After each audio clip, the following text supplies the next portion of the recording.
আসসালামু আলাইকুম। প্রিয় গল্প শুনবে বিডি চ্যানেলের শ্রোতা বন্ধুরা, আশা করি আপনারা সবাই ভালো আছেন। গল্প শুনবে বিডি চ্যানেলের পরিবেশনায় আজকের গল্প ভালোবাসি বলেই। আমি আছি আপনাদের সাথে সৈয়দ গোলাম মারুফ। গল্পটি লিখেছেন নুসরাত জাহান। তো চলুন দেরি না করে গল্পে প্রবেশ করি।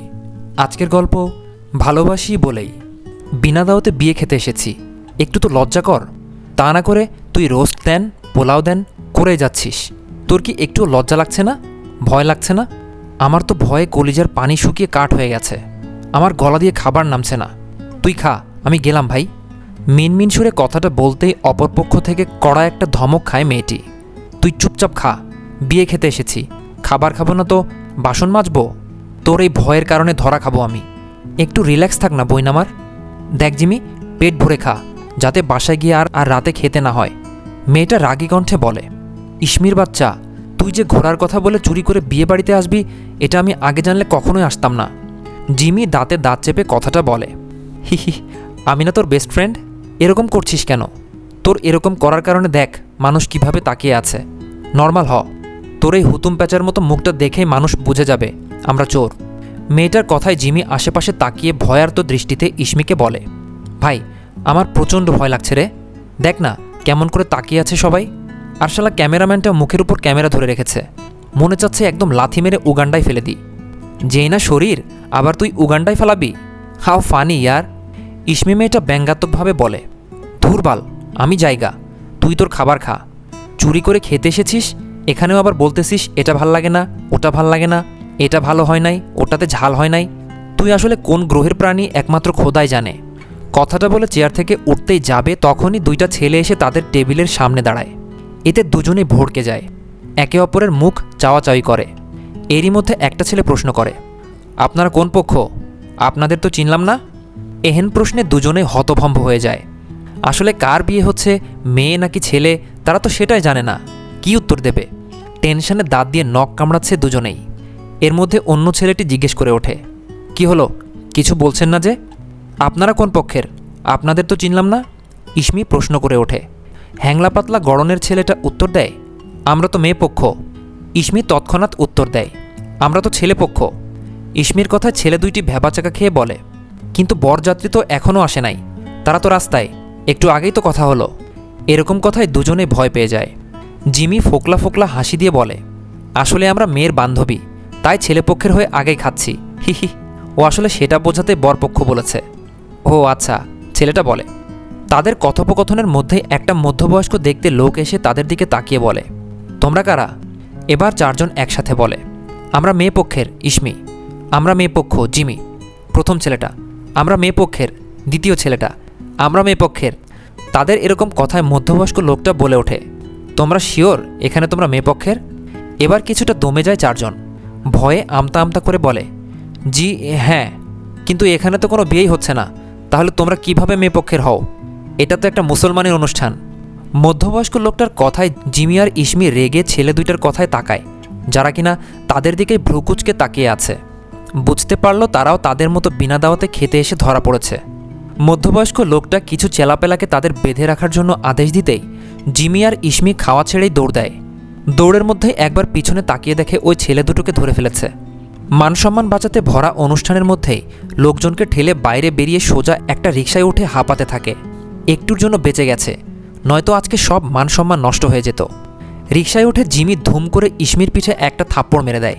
রেগে বলে, কিসের চুরি করতে গেছিস তুই? সামান্য খোঁজ খবরই নিতে পারোস না? আরে ভাই, আমার কি দোষ?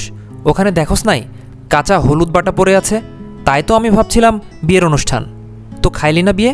চলে এসেছিস কেন? তোর রোস্টটা তো রয়ে গেছে। ঠিক ভাই, রোস্টটা যে কি মজা হয়েছে, কিন্তু ওই বাটপার আমার আর রোস্ট দিল না। ভাই, তুই অলরেডি তিনটা রোস্ট নিছিস, তাও আবার চাস? তুই কি মানুষ ভাই? দোস্ত দেখ না, ছেলেরা আসছে আমাদের পেছনে, আয় আমরা গিয়ে আবার কতগুলো রোস্ট নিয়ে আসি। কথাটা শুনতেই জিমি রেগে চলন্ত রিকশা থেকে ধাক্কা মেরে নিচে ফেলে দেয় ইসমিকে। রেগে কটমট করে বলে, তুই যা, আমার সাথে যদি আর একটা কথা বলছিস তাহলে তোরে খুন করব আমি। শীতের শেষ দিক, বসন্ত এসে পড়েছে। সকালবেলা সূর্যের মিষ্টি রোদ এসে পড়েছে এক কিশোরী মেয়ের মুখে। জানালার বাইরে থেকে পাখির কিচিরমিচির শব্দ আসছে, জানান দিচ্ছে অনেক বেলা হয়ে গেছে। কিশোরী মেয়েটি পঞ্চমবারের মতো অ্যালার্মটা বন্ধ করে নড়ে চড়ে পুনরায় ঘুমানোর চেষ্টায়, কিন্তু তা মনে হয় আর সম্ভব হলো না। একটানা ফোনটা বেজেই চলেছে লাগাতার। নাকমুখ কুচকে ঘুম ঘুম চোখে দেখতে চাচ্ছে কোন মহান ব্যক্তি তার সাধের ঘুমের 12টা বাজিয়েছে। মনে মনে তার 14 গোষ্ঠী উদ্ধার করে ফেলেছে। কলটা রিসিভ করে কানে নিতেই তার কানের 12টা বেজে গেল। সাইক্লোন মনে হয় তার উপর দিয়ে সুরসুর করে বয়ে যাচ্ছে। ভালো করে চেয়ে দেখে তার প্রাণপ্রিয় কলিজা বেস্টু কলে। ভাবসাব এমন যে সামনে পেলে ভর্তা বানিয়ে ফেলতো লবণ মরিচ ছাড়াই। এখন মাত্র ঘুম থেকে উঠেছে সে। মেয়েটা ঘড়ির দিকে তাকিয়ে দেখল 8:30 বাজে। জিভে কামড় দিয়ে হুড়মুড় করে উঠে বসে। সে তো ভুলেই গিয়েছিল আজকে তার ভার্সিটিতে প্রথম দিন। এক দৌড়ে গিয়ে ওয়াশরুমে প্রবেশ করল। তাড়াতাড়ি করে ফ্রেশ হয়ে নিচে গিয়ে দেখল তার বাবা ডাইনিংয়ে বসে তার জন্য অপেক্ষা করছে। তাড়াতাড়ি আম্মুকে বলল খাবার দেওয়ার জন্য। সে জানে তার প্রাণপ্রিয় মাতাজি নিত্যদিনের মতো এসে ভাষণ শুরু করবে। কোনো মতে খেয়ে উপরে গিয়ে রেডি হয়ে নিচে নেমে আসলো। তাড়াহুড়োয় একটা গ্রে কালার 3 পিস পরে ওড়নাটা নিয়ে চোখে একটু আইলাইনার আর চুলগুলো ছেড়ে দেওয়া, ঠোঁটে হালকা লিপ বাম দেওয়া, ব্যাস এতটুকুই। এতেই যেন সৌন্দর্য ফুটে উঠেছে। বাবার সাথে দেখা করে রিকশায় করে ভার্সিটি চলে যায়। চাইলেই সে বড় লোকের মতো গাড়ি নিয়ে যেতে পারত, কিন্তু তার সাধারণ মানুষের মতো জীবনযাপন করতে ভালো লাগে। তাই বাবাকে চলে যেতে বলে নিজেই রিকশা করে ভার্সিটি যায়। ঈশিতা নিশাত জিমি, বয়স 19+, গায়ের রং দুধে আলতা ফর্সা, টানা টানা মায়াবী চোখ, ঘন কালো চুলগুলো কোমর ছাড়িয়ে নিচে পড়ে, গোলাপের পাপড়ির মতো ঠোঁট, নাকটা খাড়া, দেহের গড়ন চিকন বাঁকানো। একমাত্র মেয়ে, বাবা ইশতিয়াক আহমেদ, বিজনেসম্যান, মা গৃহিণী সুমনা বেগম, একমাত্র বেস্টু ইসমি জাহান। গায়ের রং উজ্জ্বল শ্যামলা, ঠোঁট দুটো গোলাপি, নাকটা খাড়া, চেহারা বাচ্চা বাচ্চা, লম্বা ঠিক আছে। বাবা বিজনেসম্যান জহিরুল ইসলাম, মা সুফিয়া খাতুন গৃহিণী, ছোট ভাই মাহিন। ইশতিয়াক আহমেদ এবং জহিরুল ইসলাম বিজনেস পার্টনার হওয়ায় জিমি আর ইসমি ছোটবেলা থেকেই একে অপরের বেস্ট ফ্রেন্ড কম একে অপরের কলিজা। ভার্সিটিতে পৌঁছে জিমি দেখে তার একমাত্র বেস্ট ফ্রেন্ড আগে থেকে তার জন্য অপেক্ষা করছে। জিমি তার কাছে যেতেই ইসমি বলে, তোর এতক্ষণ লাগে আসতে? আমি আধা ঘন্টা ধরে তোর জন্য অপেক্ষা করতেছি। তুই সবসময় দেরি করে আসিস বলে আজকের দিনও দেরি করে আসবি? জিমি ইনোসেন্ট ফেস বানিয়ে বলে, আমি কি ইচ্ছে করে দেরি করে আসি? কিভাবে যেন হয়ে যায়। ইসমি বলে, ঢং বাদ দিয়ে চল, এমনিতেই দেরি হয়ে গেছে। ভাবছিলাম ভার্সিটিটা ঘুরে ঘুরে দেখব। জিমি বলে, আচ্ছা ছুটির পর দেখব, এখন চল ক্লাসে যাই। কিন্তু ইস্যু, তুই কি জানিস কোনটা ক্লাসরুম আমাদের? ইসমি বলে, হ্যাঁ আমি দেখেছিলাম, চল যাই। টিফিন পিরিয়ডে ইসমি আর জিমি হেঁটে হেঁটে ক্যান্টিনের দিকে আসছিল। হঠাৎ মনে হলো তাদের কেউ ডাকছে। তারা দুজনেই তাকিয়ে দেখে 5 জন ছেলে কৃষ্ণচূড়া গাছের নিচে দাঁড়িয়ে আছে। একজনের হাতে গিটার। জিমি ভয় পায়, কারণ সে শুনেছে পাবলিক ইউনিভার্সিটিতে র্যাগিং হয়, সিনিয়ররা অনেক ভয়ঙ্কর হয়, আর ছেলেগুলোকে দেখে তো সিনিয়রই মনে হচ্ছে। জিমি ইসমির হাতটা চেপে ধরে বলে, চল আমরা চলে যাই। ওরা যখন চলেই যাবে তখন আবার ডাক পড়ে। ইসমি বলে, চল তো, যা হবে দেখা যাবে। কৃষ্ণচূড়া গাছের নিচে বসে আড্ডা দিচ্ছে 5 বন্ধু, কিয়ান, সাব্বির, রিহান, তামিম আর শ্রাবণ। কিয়ান বাইকে বসে ফোন চালাচ্ছে, আর বাকি 4 জন আড্ডা দিচ্ছে। আড্ডার মধ্যে তামিম বলে ওঠে, ঈশান কখন আসবে? ওকে ছাড়া ভালো লাগে না। রিহান বলে ওঠে, ঠিক। সাব্বির উৎফুল্ল হয়ে বলে, আজকে তো ফার্স্ট ইয়ারের প্রথম দিন, চল একটু মজা করি। কিয়ান, তুই কি বলিস? তোদের যা মনে চায় কর, কিন্তু বেশি বাড়াবাড়ি করবি না। কিয়ান গম্ভীর মুখে বলে। সাব্বির আবার উৎফুল্ল হয়ে বলে, ওই দেখ 2টো মেয়ে যাচ্ছে, ওদের ডাক দেই। সাব্বির, এই যে মিস গ্রে আর ব্ল্যাক ড্রেস, এদিকে এসো। শ্রাবণ বলে, এই যে তোমাদের আসতে বলা হয়েছে না? জিমি আর ইসমি ভয়ে ভয়ে এগিয়ে আসে। জি ভাইয়া, কিছু বলবেন? ইসমি বলে। সাব্বির বলে ওঠে, নিউ স্টুডেন্ট? জি ভাইয়া। ইসমি উত্তর দেয়, নাম কি? ইসমি জাহান। জিমিকে উদ্দেশ্য করে বলে, তোমাকে কি নাম বলার জন্য আলাদা করে ইনভাইট পাঠানো লাগবে? জি, আমার নাম ঈশিতা নিশাত জিমি। কিয়ান তাকিয়ে দেখে 2টো মেয়ে, একজন গ্রে কালার 3 পিস পরা আর একজন কালো কালার, একজন শ্যামলা আর একজন ফর্সা। সিনিয়ররা ডাকার পরেও ইগনোর করেছো কেন? আর আসার পরে সালামও দাওনি, এর শাস্তি কি হতে পারে জানো? কিয়ান ভ্রুকুচকে বলে। ইসমি চেয়ে তাকিয়ে দেখে ফর্সা একটা ছেলে সাদা শার্ট সাথে কালো প্যান্ট পরা, শার্টের উপরে একটা বোতাম খোলা, কাঁধে গিটার। নায়কের চেয়ে কোনো অংশে কম লাগে নাই ইসমির কাছে। ইসমি ডোন্ট কেয়ার ভাব নিয়ে বলে, আমরা কি জানতাম নাকি আমাদের ডেকেছেন আপনি? কিয়ান বলে, বড্ড বেশি কথা বলো তুমি মেয়ে। সরি ভাইয়া, ও একটু বেশি কথা বলে, কিছু মনে করবেন না, জিমি বলে। কিয়ান জিমির দিকে ভালো করে তাকিয়ে দেখল মেয়েটা গ্রে কালার থ্রি পিস পরা, চোখে আইলাইনার দেওয়া, চুলগুলো ছেড়ে দেওয়া, গোলাপের পাপড়ির মতো ঠোঁট, মায়াবতী এক কথায় যাকে বলে, শান্তশিষ্ট, চুপচাপ স্বভাবের। কিয়ান মনে মনে কিছু ভেবে মুচকি হাসি দিল। ওদিকে ইসমিও কিয়ানের দিকে তাকিয়ে খুঁটিয়ে খুঁটিয়ে দেখছে আর মনে মনে কিছু একটা ভাবছে। ভাইয়া, আজকে আমরা আসি? জিমির কথায় কিয়ানের ধ্যান ভাঙে। কিয়ান বলে, আচ্ছা, আর কোনো সমস্যা হলে জানিও। ইসমি বলে, অবশ্যই অবশ্যই। কিয়ান ভ্রুকুচকে ইসমির দিকে তাকালো। ইসমি একটা বোকার মতো হাসি দিয়ে জিমিকে নিয়ে চলে আসলো। ইসমি ওয়াশরুমে যাওয়ায় জিমির বোরিং লাগছিল, তাই একটু এদিক ওদিক হাঁটছিল। হাঁটতে হাঁটতে হঠাৎ একটা ইটের মধ্যে উষ্টা খেয়ে পড়ার সময় ব্যালেন্স রাখার জন্য হাতড়ে কিছু ধরতে চায়। ধরার সময় একটা মেয়ের চায়ের কাপ উল্টে ফেলে দেয়, যা গিয়ে একটা ছেলের বুকের উপর পড়ে। সাথে সাথে জিমিও মাটিতে পড়ে যায়। নিচে পড়ে গিয়ে আফসোস করছে নিজের কৃতকর্মের কথা ভেবে। জিমি মাটিতে পড়ে আল্লাহর নাম ডাকছে এইবারের মতো বাঁচিয়ে দেওয়ার জন্য। ভয়ে ভয়ে এক চোখ খুলে দেখতে পায় একটা ছেলে রাগী মুখে তার শার্ট পরিষ্কার করছে, যেটা সে মাত্রই নষ্ট করে দিয়েছে। চা পড়ার কারণে নষ্ট হয়ে গেছে। জিমি ভাবছে প্রথম দিনে তার সাথে এরকম একটা ঘটনা ঘটা লাগলো। সব কিছু কুফা লাগছে। সে আস্তে আস্তে হেঁটে দাঁড়িয়ে যেই না সরি বলতে চাচ্ছিল, তখনই একটা শক্তপোক্ত হাতের চড় খেয়ে মাটিতে পুনরায় পড়ে যায়। এরকম শক্ত হাতের চড় খেয়ে জিমির মাথা ঘুরে উঠল, চোখে পানি চলে আসে। পরিবারের একমাত্র মেয়ে হওয়ায় চড় থাপ্পড় এসবের প্রতি সে পরিচিত নয়। মা বকলেও কখনো বাবার কারণে গায়ে হাত তুলত না। অচেনা লোকের হাতে চড় খেয়ে জিমি ভেজা চোখে লোকটার দিকে তাকায়। সাদা রঙের শার্টটা ইতোমধ্যে লালচে হয়ে গেছে চা পড়ে। কালো প্যান্ট, সানগ্লাসটা শার্টের বোতামের উপর ঝুলিয়ে রাখা, পায়ের মধ্যে সাদা জুতা, জিম করা বডি। তবে সবচেয়ে আকর্ষণীয় বিষয় হচ্ছে ঠোঁটের নিচে কালো তিলটা, যেন একটা চাঁদের নিচে একটা তারা। জিমি ঠোঁটের নিচের তিলটার দিকে চেয়ে রইল। হে ইউ, চোখে দেখতে পাও না, স্টুপিড? এমন কড়া ধমক শুনে জিমি ঝাঁকি দিয়ে ওঠে। একটু ভালো করেও তো বলা যায়। মানল সে একটু ভুল করেছে, তাই বলে এরকম করবে? সে মনে মনে ভাবে। এই বয়রা নাকি, কানে শুনতে পাও না? চোখ কোথায় থাকে তোমার? ভাইয়া, আমি আসলে খেয়াল করিনি, জিমি অসহায় কণ্ঠে বলল। মন কোথায় থাকে যে খেয়াল করনি? কি খেয়াল করো তুমি? জিমি প্রচণ্ড বিরক্ত হয় ছেলেটার ধমকে। জিমি আস্তে আস্তে বিড়বিড় করে বলে, শালা বান্দর, ইংরেজের বংশধর, একে তো দোষ করেছ, তারপর আবার তর্ক। কথা শেষ করার আগেই তার একটা কল আসে। কথা বলা শেষ করে জিমির দিকে তাকিয়ে রাগী গলায় কিড়মিড় করে বলে, আরেকবার সামনে পেয়ে নি, তোমার ব্যবস্থা করব। এই বলে গটগট পায়ে চলে যায়। জিমি হাঁপ ছেড়ে বাঁচে। এরকম বজ্জাত লোক জীবনেও দেখে নাই। তখনই দেখতে পায় ইসমি দৌড়ে তার দিকে আসছে। হঠাৎ তার নিজের দিকে খেয়াল হয় সে এখনও মাটিতে বসে আছে, আর বেশ কয়েকজন মানুষ তাকিয়ে রয়েছে। ক্লাস টাইম হওয়ায় বেশি মানুষজন নাই, কিন্তু যারা আছে তারা কেমন খেয়ে ফেলা দৃষ্টিতে তাকিয়ে আছে, যেন জিমি তাদের কোনো প্রিয় জিনিসে হাত দিয়েছে। ইসমি দৌড়ে এসে জিজ্ঞেস করে, এখানে বসে কি করিস তুই? সারা ভার্সিটি খুঁজে ফেলেছি আমি তোকে। একলা একলা কোথায় যাস তুই? আমারে চিন্তায় ফেলতে ভালো লাগে তোর, বেয়াদব ছেমড়ি? বেডি, আমি কি তোর জামাই লাগি যে তুই গভীর সমুদ্রে হারিয়ে গেলেও আমি মনের টানে বুঝে যাব তুই কোথায়? ইসমির কথা শুনে জিমি অসহায় মুখ করে সমস্ত কাহিনী খুলে বলে। সব শুনে ইসমি বলে, ইয়া আল্লাহ, তুই প্রথম দিনেই এরকম একটা কাণ্ড ঘটালি, তার উপর আবার সরি না বলে ঝগড়া করেছিস? তুই কি চিনিস ছেলেটাকে? জিমি ভোতামুখ করে বলে, আমি কিভাবে চিনব? আজকেই তো প্রথম দেখলাম, তাও একটা বাজে পরিস্থিতিতে। ইসমি ভ্রুকুচকে বলে, তাহলে তুই ঝগড়া করেছিস কেন?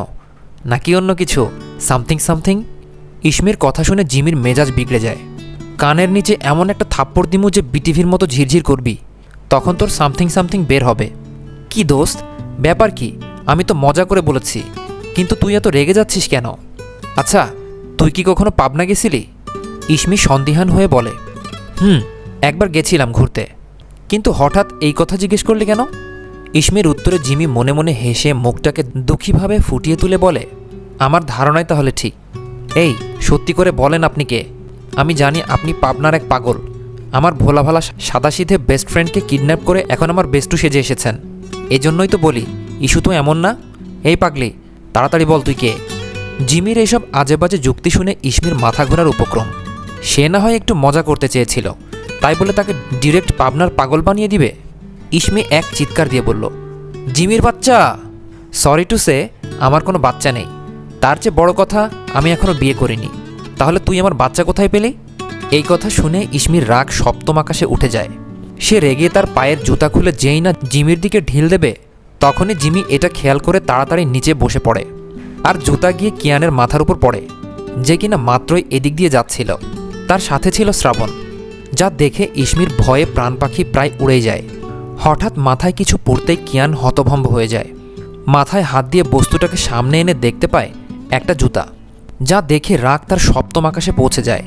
কত বড় সাহস তার, এই কিয়ানের উপর জুতা ঢিল দেয়! যেখানে তাদের ভয়ে কেউ তাদের সাথে ঠিকভাবে দাঁড়িয়ে কথাই বলতে পারে না, সেখানে কোন বেয়াদব তাকে জুতা মারে? একবার সামনে পেলে ডাইরেক্ট খুন করে ফেলবে। কত বড় সাহস সেই ব্যক্তির, সেটা সে দেখতে চায়। জিমি আর শ্রাবণ তো পারে না এই দৃশ্য দেখে হাসতে হাসতে মাঠের মধ্যে গড়াগড়ি খেতে। শ্রাবণ গম্ভীর প্রকৃতির, খুব বেশি হাসে না, কিন্তু আজকে এই দৃশ্য দেখে তার হাসি থামছেই না। বেচারা নিজেও এমন কিছু দেখার জন্য প্রস্তুত ছিল না। যতবার মনে পড়ছে কিভাবে উড়ে উড়ে জুতাটা কিয়ানের মাথার উপর এসে পড়েছিল, ততবার তার দম ফাটিয়ে হাসতে মন চাচ্ছে। এত হাসার ফলে চোখের কর্নিশ বেয়ে পানি গড়িয়ে পড়ছে। শ্রাবণ দেখেছিল ইসমিকে জিমির দিকে জুতা ঢিল দিতে, কিন্তু তা যে তার কিছু বুঝে ওঠার আগেই কিয়ানের মাথার উপর পড়বে, তা সে ঘুণাক্ষরে বুঝতে পারে নাই। এরকম দৃশ্য হলে তো ভিডিও করে রাখতো পরে হাসার জন্য, বিশেষ করে বাকিদের দেখানোর জন্য। ওরা কি একটা দৃশ্যই না মিস করলো, ভাবতেই তাদের জন্য দুঃখবোধ হলো। ভার্সিটির অনেকেই তো এই দৃশ্য ভিডিও করছে আর হাসছে। হাসবে না? যেভাবে জুতাটা কিয়ানের মাথার উপর বসেছিল, মনে হচ্ছিল যেন ক্যাপ পরেছে, লাইক জুতা ক্যাপ। ইসমি যখন দেখে তার ছুঁড়ে মারা জুতাটা ভার্সিটির ফেমাস ক্রাশের উপর গিয়ে পড়েছে, তখন ভয়ে ভয়ে আল্লাহকে স্মরণ করছে যেন এবারের মতো বাঁচিয়ে দেয়। সব দোষ জিমির। কিয়ান যে রেগে গেছে, তাকে কাঁচা চিবিয়ে খেয়ে ফেলবে। এই মুহূর্তে এখানে থাকা মানে নিজের জীবন স্বেচ্ছায় বলিদান করা। সে আর কিছু না ভেবে সোজা গেটের দিকে এক দৌড় দেয়। বেঁচে থাকা বড় কথা, কে কি ভাবছে সেটা এখন আর ভাবার সময় নেই। বেঁচে থাকলে বহুত ভাবতে পারবে। আপাতত নিজের জীবন বাঁচানো তার জন্য ফরজ কাজের মতো। ইসমি যেভাবে দৌড়াচ্ছে, যে কেউ দেখলে ভাবে তাকে পাগলা মহিষ তাড়া করেছে। কিন্তু ইসমি সেসব বেশি আমলে নিল না। মানুষের কাজই হচ্ছে ভাবা, তাই বলে কি নিজের জীবনের ইতি ঘটাবে? কে চাইবে ভাই? কিয়ান যখন এই জুতা নিয়ে ভাবছিল, তখন তার ভাবনার মধ্যে দেখতে পায় ইসমি এক দৌড়ে চলে যাচ্ছে। বুঝতে বাকি রইল না কাজটা কার। সে যখন ইসমির পেছনে দৌড়ালো, ততক্ষণে ইসমি চলে গেছে। রেগে মেগে ফিরে আসে শ্রাবণের কাছে। ওই বেয়াদব মেয়েকে জুতা মারার শাস্তি সে দিবেই দিবে। এতগুলো মানুষের সামনে তাকে অপমান করা, সে কি এমনি এমনি ছেড়ে দেবে? ভার্সিটির অনেকে তখনও ভিডিও করছে। কিয়ান একটা ধমক দেয় সবাইকে, এখানে কি কনসার্ট হচ্ছে? আপনাদের কি কোনো কাজ নেই? আর যারা যারা ভিডিও করেছেন, ভালো মানুষের মতো ডিলিট করে দিয়েন, নয়তো কি হবে আশা করি বুঝতে পেরেছেন। কিয়ানের ধমক শুনে সবাই ভিডিও ডিলিট করে দেয় আর আস্তে আস্তে সবাই চলে যায়, নয়তো দেখা যাবে তারা নিজেরাই নিজেদের পায়ে কুড়াল মেরেছে। ভার্সিটির দুইটা গ্রুপের সাথে কেউ লাগতে যায় না, তার মধ্যে একটা ঈশানদের গ্রুপ। শ্রাবণকে এখনও হাসতে দেখে মেজাজটা পারদের মতো ফুঁসে ওঠে। গিয়ে শ্রাবণকে একটা ধমক দেয়, হাবলার মতো হাসছিস কেন? এখন মুখটা বন্ধ কর শালা, নয়তো একটা আছাড় মেরে মুখ বন্ধ করব। কিয়ানের ধমক শুনে শ্রাবণ সহ জিমিও চুপ হয়ে যায়, নয়তো দেখা যাবে সব রাগ তাদের উপর ঢালছে। কিয়ান এবার জিমির দিকে তাকায়, কিছু বলতে যাবে তার আগে দেখে জিমিও এক দৌড়ে হাওয়া। কিয়ান হাঁ করে জিমির যাওয়ার দিকে তাকিয়ে আছে। কি হলো ব্যাপারটা? শ্রাবণ আবার হেসে দেয়। ইসমি বাসায় পৌঁছায় হাঁপাতে হাঁপাতে। কিয়ানের ভয়ে রাস্তা দিয়ে দৌড়ানোর সময় ভুলে একটা ঘুমিয়ে থাকা কুকুরের লেজে পাড়া দিয়ে ফেলেছিল, যার ফলে কুকুরটা তাকে আধা ঘন্টা দৌড় করিয়েছে। এমনিতেই সে মেয়ে মানুষ, তার উপর কুকুরের দৌড়ানি। কিন্তু কিছু করার ছিল না। কুকুরটা যে খেপেছিল, ধরতে পারলে নির্ঘাত কামড়ে দিত। দৌড়ানোর সময় সে কারোর সাথে ধাক্কা খেয়ে ব্যালেন্স রাখতে না পেরে কাদার মধ্যে পড়ে যায়। কাদা দিয়ে শরীরের অবস্থা বেহাল, চুলগুলো পাগলের মতো হয়ে আছে, চোখে মুখে কাদা দিয়ে কালির মতো হয়ে আছে, পায়ে জুতা নাই, ওড়নার অবস্থাও কাদা দিয়ে বেহাল। দেখতে কোনো অংশে পাগল থেকে কম লাগছে না। পুরো জামা কাদা দিয়ে ভরপুর তার। রাস্তা দিয়ে আসার সময় মানুষ তাকে দেখে ভয় পেয়ে চিৎকার দিয়ে দূরে সরে গেছে। পাওয়ারই কথা, যা অবস্থা তার, তাকে পাগল ছাড়া সুস্থ মানুষ কেউ ভাববে না। ইসমি বাসায় প্রবেশ করে দেখে তার মা সুফিয়া খাতুন সোফায় বসে টিভি দেখছে। হঠাৎ বেখেয়ালি তার দিকে নজর পড়লে ভদ্রমহিলা ভয়ে চিৎকার দিয়ে সোফার উপরে উঠে যায়। ইসমির এরকম পাগল বেশ দেখে প্রচণ্ড ভয় পেয়েছেন তিনি। ইসমির পুরো মুখ কাদায় ভরা, চেহারা ভালোভাবে বোঝা যাচ্ছে না। সুফিয়া খাতুন ভয়ে ভয়ে ইসমিকে পাগল ভেবে বলে, খালা, আপনি বাড়িতে কিভাবে ঢুকছেন? এখানে ভিক্ষা দেওয়া হয় না, ভিক্ষা নেওয়ার হলে পরে আসবেন, এখন যান। আর আপনাকে দেখে তো ইয়াং মনে হচ্ছে, তাহলে কাজ করে খেতে পারেন না, ভিক্ষা করেন কেন? ইসমি আহাম্মক হয়ে তাকিয়ে থাকে। তার নিজের মা যে তাকে চিনতে পারবে না এটা সে আশা করেনি। তার অবস্থা এতটাই খারাপ নাকি যে তার মা তাকে চিনতে পারেনি? হতবিহ্বল নয়নে ইসমি বলে, মা, এই দিনও আমার দেখা লাগলো, শেষমেশ তুমিও?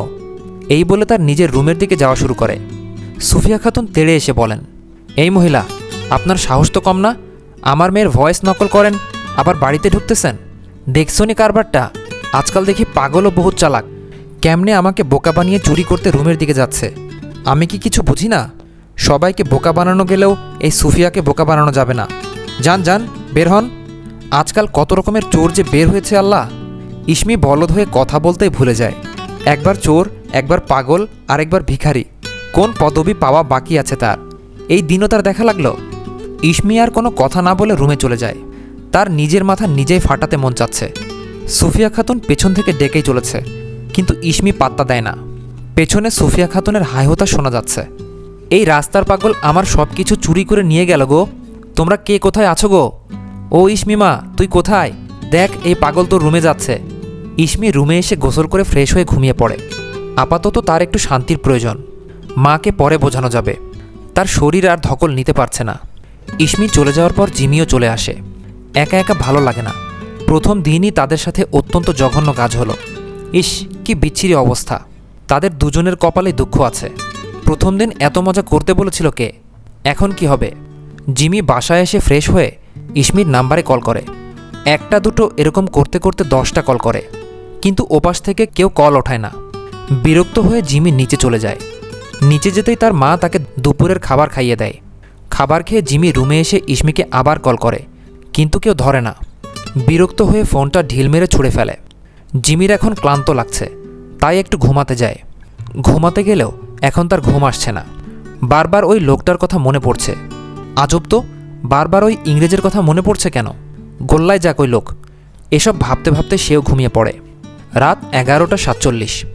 6 বন্ধু আড্ডা দিচ্ছে ঈশানের ফার্ম হাউসে। এখানে তার সব বন্ধুরা প্রায় আড্ডা দেয় আর মজা করে। আজকের কারণটা একটু ভিন্ন। শ্রাবণ ইসমির করা কাণ্ডের কথা সবাইকে বলেছে। কিভাবে জুতোটা কপালে লেগে একদম মাথার উপর বসেছিল। সব শুনে সেই থেকে সবাই হাসতে হাসতে এক একজনের উপর গড়াগড়ি খাচ্ছে। আর কিয়ান গোমড়া মুখ করে বসে আছে। তার কথা কেউ ভাবছে না। তার সব মান সম্মান শেষ করে দিছে ওই বেয়াদব মেয়ে। অথচ এরা হাসছে। সবগুলো বন্ধু নামের কলঙ্ক। মনে মনে পণ করল, এর প্রতিশোধ তো সে নিবেই। ওই মেয়েকে সে এমনি এমনি ছাড়বে না। হঠাৎ রিহান বলে, আচ্ছা ঈশান, তখন তুই ভার্সিটি থেকে না বলে চলে আসলি কেন? রিহানের কথায় সবাই হ্যাঁসূচক সম্মতি জানায়, অর্থাৎ তারাও শুনতে চায়। ঈশান বলে, আর বলিস না, এক স্টুপিডের সাথে দেখা হয়েছে, মেজাজটাই বিগড়ে দিছে। কিয়ান উত্তেজিত হয়ে বলে, কি বলিস? কিভাবে? আরে বাদ দে তো, ফালতু কাহিনী। এরকম করে আরও কতক্ষণ আড্ডা দিয়ে যে যার বাড়ি চলে যায়। সকালে আবার তাদের ভার্সিটি আছে, সামনে তাদের পরীক্ষা, তাই মিস দেওয়া যাবে না। প্রায় 1 সপ্তাহ পর আবার ভার্সিটি যাচ্ছে জিমি আর ইসমি। এতদিন তারা ভার্সিটিতে যায় নাই, কারণ ওই ঘটনার পর ইসমির জ্বর এসে গিয়েছিল। তাই আর জিমি একলা একলা যায়নি। জিমি প্রতিদিন নিয়ম করে ইসমির সাথে দেখা করতে যেত। তাছাড়া ওই দিন ইসমির ব্যাগ সে নিয়ে গিয়েছিল। কিয়ান ইসমির উপর প্রতিশোধ নেওয়ার জন্য প্রতিদিন চেক করত ইসমি আসছে নাকি, কিন্তু প্রতিদিন শূন্য হাতে ফিরে যেত। দুই বান্ধবী ভয়ে ভয়ে ভার্সিটির গেট দিয়ে সামনে এগিয়ে যাচ্ছে। জিমি আর ইসমি ভয়ে আছে।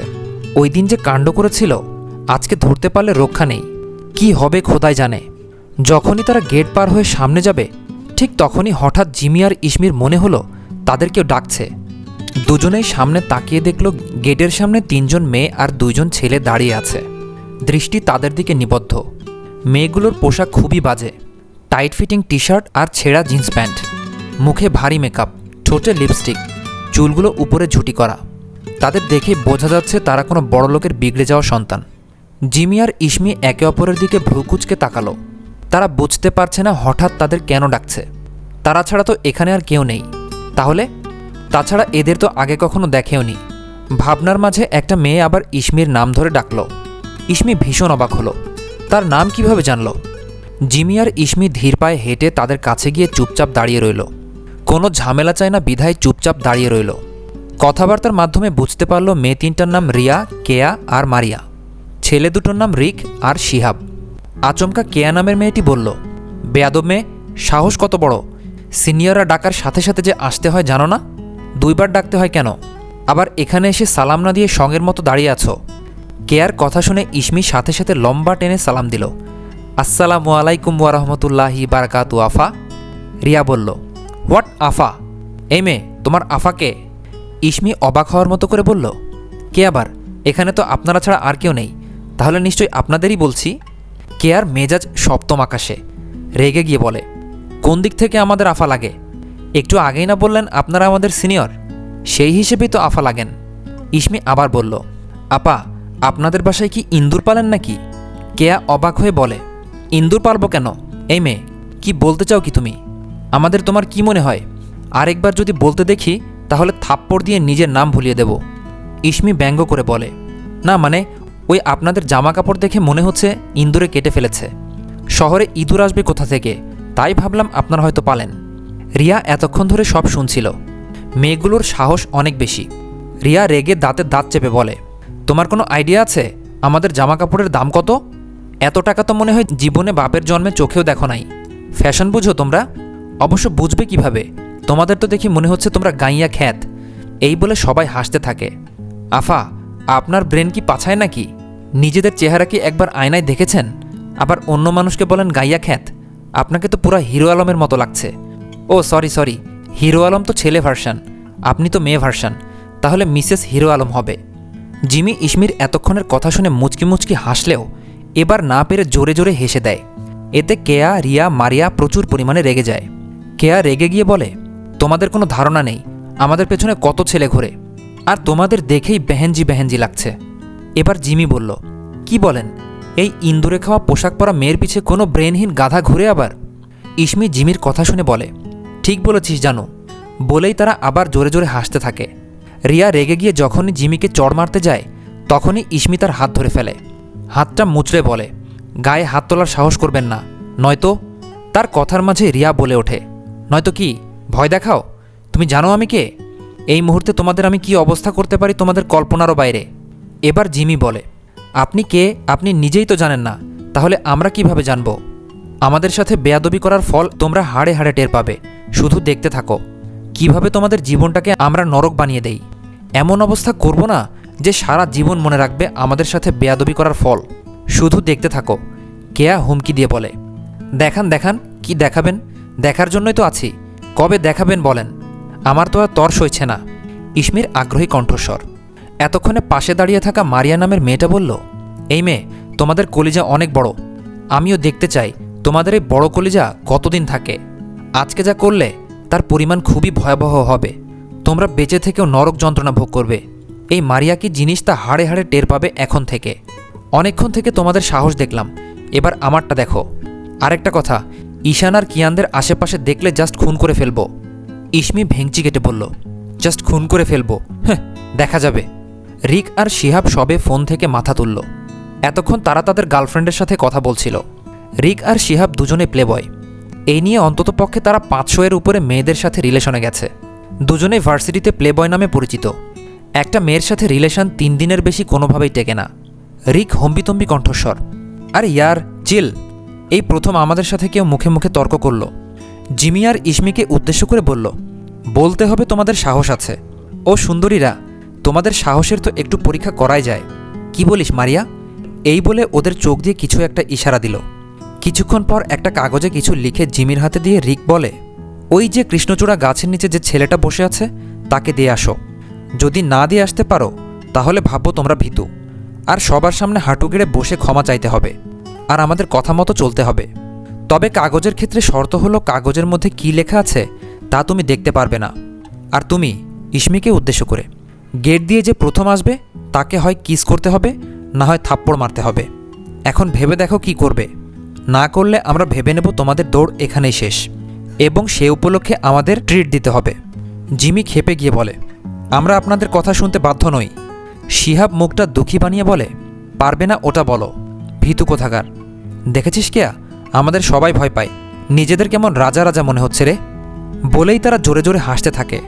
জিমি ইসমির দিকে তাকায়। ইসমি ইশারায় হ্যাঁ বলতে বলে। জিমিও নিজ মনে কিছু একটা ভেবে রাজি হয়ে যায়, আমরা রাজি। এদিকে মারিয়ারা মনে মনে শয়তানি হাসি দেয়। ইসমি এবার বলে, তবে আমাদের একটা শর্ত আছে। কী শর্ত? ইসমি ভাবলেশহীনভাবে বলে, যদি আমরা কমপ্লিট করতে পারি তাহলে একদিন আমরা যা বলবো তা করতে হবে। রিক রাজি হয়ে বলে, আমরা রাজি। জিমি আর ইসমি দুজনেই বলে, ওকে। রিয়া রিকের কানের কাছে গিয়ে কানে কানে বলে, তুই ওদের শর্তে রাজি হলি কেন? ওরা যদি পেরে যায়? চিল ইয়ার, এমন জিনিস দিয়েছি না, জীবনেও পারবে না। রিক মারিয়ার কানে কানে কিছু একটা বলে, যা শুনে সেখানেই সবাই অট্টহাসিতে ফেটে পড়ে। ইসমি গেটের কাছে অনেকক্ষণ ধরে অপেক্ষা করছে, কিন্তু কেউ আসছে না। তার অপেক্ষার অবসান ঘটিয়ে হঠাৎ একটা বাইক এদিকে আসতে দেখে ইসমি তাড়াতাড়ি করে কিছু না ভেবে গিয়ে বাইকের সামনে দাঁড়ায়। যেভাবেই হোক তার এই ডেয়ার পূরণ করতে হবে। কিছুতেই ওই রিকফিকের কাছে হার মানা যাবে না, কিছুতেই না, কাভি নেহি। কিয়ান বাইক চালিয়ে ভার্সিটি গেট দিয়ে প্রবেশ করার সময় কেউ সামনে এসে পড়ায় ব্রেক কষতে গিয়ে সামনের দিকে হেলে পড়ে। একটুর জন্য পড়া থেকে বেঁচে গিয়েছে, আর একটু হলেই তো মেয়েটার উপর দিয়ে বাইক চালিয়ে দিত। কতটা বেয়াক্কেল মানুষ হলে বাইকের সামনে এভাবে দৌড়ে আসে? কেয়ারলেস মানুষ যত্ত সব। মনে মনে বিরক্তি প্রকাশ করে রেগে মেয়েটাকে কিছু বলার জন্য হেলমেটটা খোলে। তখনই তার গালে একটা চড় এসে পড়ে। আচমকা এমন হওয়ার জন্য কিয়ান হতভম্ব হয়ে যায়। হলোটা কি? থাপ্পড় খেয়ে কিয়ান এক প্রকার ঘোরের মধ্যে চলে গেছে। এই জীবনে কোনো মেয়ে যেখানে তাকে টাচ পর্যন্ত করতে পারেনি, সেখানে এই একটা মেয়ে তাকে থাপ্পড় মেরে দিল। আহাম্মক হয়ে বোকার মতো বাইকের উপর বসে রইল তখনও। ইসমি চড় মেরে ছেলেটার চেহারা হতভম্ব করে দিয়েছে। চোখ বন্ধ করে তো চড়টা মেরে দিছে, কিন্তু এখন আফসোস হচ্ছে। আবার সেই লোক যার থেকে বাঁচার জন্য এতদিন ভার্সিটিতে আসেনি, সেই লোককে কিনা আজ চড় মারল। ভাগ্য কতটা খারাপ হয় তার নিজেকে না দেখলে হয়তো বিশ্বাস হতো না। এই লোক তো এমনিতেই ওই দিন যা কাণ্ড করেছে তার কারণে তাকে জ্যান্ত কবর দেবে। তাকেই কেন বারবার এই পরিস্থিতিতে পড়তে হয়? কে বলেছিল তাকে বেশি পণ্ডিতি করতে? যাকে কিনা এতদিন ধরে খুঁজেছে, এখন তার সাথে আজব কাণ্ড ঘটাচ্ছে। প্রথম দিনই লোকটাকে সে জুতা মেরেছিল, আর আজকে থাপ্পড়। তার মনে চাচ্ছে মাটি ফাঁক করে তার ভিতরে চলে যেতে। ভাগ্যিস সে তখন বুদ্ধি করে মাস্ক পরেছিল, লোকটা হয়তো তাকে দেখতে পায়নি। এই সুযোগ। ইসমি আর কিছু না ভেবেই এক দৌড়ে তাদের ভবনে চলে যায়। এখানে থাকা মানে 2 নম্বর চটটা তার গালে ফেলা। না বাবা, তার এত থাপ্পড় খাওয়ার শখ নেই। কিয়ানের কিছুক্ষণ পরেই হুঁশ ফেরে। কত বড় সাহস হলে তার গালে হাত দেয়? যেখানে কেউ তার চোখের দিকে তাকিয়ে কথা বলার সাহস পায়নি, সেখানে ডাইরেক্ট তাকে চড় মেরে দিয়েছে। মেয়েটার চেহারা দেখার জন্য তার দিকে তাকাতেই দেখে মেয়েটা দৌড়ে চলে যাচ্ছে। সে শুধু পেছন দিকটা দেখতে পায় মেয়েটার। সে ছাড়বে না এই মেয়েকে। এমনিতেই তার মাথা গরম কয়েকদিন ধরে ইসমির করা কাজের জন্য। সেখানে এক নতুন কাণ্ড। সে খুন করে ফেলবে যদি পায়। সকালে কার মুখ দেখে সে ঘুম থেকে যে উঠেছিল, পরে আবার মনে পড়ে ঘুম থেকে উঠে তো নিজের মুখটাই দেখেছিল আয়নাতে। ভার্সিটির এত মেয়েদের ক্রাশকে আজকে একটা মেয়ে চড় মেরেছে। এটা বাতাসের গতিতে ছড়িয়ে যায়। মেয়েটাকে পেলে যেন তারা এখানে খুন করে ফেলবে। একটু আগেও যেখানে একটা মানুষও ছিল না, সেখানে এখন ভিড় লেগে গেছে। কত মেয়ের কল্পনার পুরুষ কিয়ান। কেউ কেউ ভয়ে তাদের সামনে গিয়ে বলতে পারে নাই। ঈশান, কিয়ান, রিহান, শ্রাবণ, সাব্বির, তামিম, তারা ভার্সিটিতে সব মেয়েদের ড্রিম বয়। ভার্সিটিতে সবাই তাদের ভয় পায়। কেউ তাদের গায়ে হাত দেওয়া তো দূর, তাদের সাথে কথা বলার পর্যন্ত সাহস নেই কারো। আর সেখানে কিনা একটা মেয়ে এসে একদম চড় মেরে দিয়েছে। এই খবরটা যেন বাতাসের চেয়ে দ্রুত গতিতে ছড়িয়ে গিয়েছে ভার্সিটিতে। এতেই কিয়ানের রাগ আরও বেড়ে যায়। সে দেখে নেবে ওই মেয়েকে। কৃষ্ণচূড়া গাছের নিচে একটা ছেলে নিচু হয়ে বই পড়ছে। পরনে তার নীল শার্ট আর সাদা প্যান্ট। শার্টের হাতা কনুই পর্যন্ত ফোল্ড করা। নিচু হয়ে বই পড়ার কারণে তার চেহারা দেখা যাচ্ছে না। একটু দূরে রিহান, শ্রাবণ, সাব্বির, তামিম মুখটাকে অসহায় বানিয়ে দাঁড়িয়ে আছে। কিয়ান তার বাসায় গিয়েছিল তার গিটার আনতে, কিন্তু এখনও আসছে না কেন সেটাই তারা বুঝতে পারছে না। কিয়ান তো বলেছে সে এসে পড়েছে, তাহলে এখনও আসছে না কেন সেটাই ভাবছে সবাই। জিমি ভীতু নজরে সবটাই পর্যবেক্ষণ করে। তার সাহসে কুলাচ্ছে না, কিন্তু ওই মারিয়াদের কাছে সে হারতে চায় না। জিমি এক পা সামনে যাচ্ছে তো একবার পেছনে ফিরে তাকাচ্ছে। সে জানে না কাগজে কি লেখা। সাহস করে তো বলেছে, কিন্তু এখন সে এগোতেও পারছে না, পিছাতেও পারছে না। এদিকে আবার ছেলেটার মুখও দেখা যাচ্ছে না। আস্তে আস্তে হেঁটে গিয়ে ছেলেটার পেছনে দাঁড়িয়ে চারপাশ দেখল।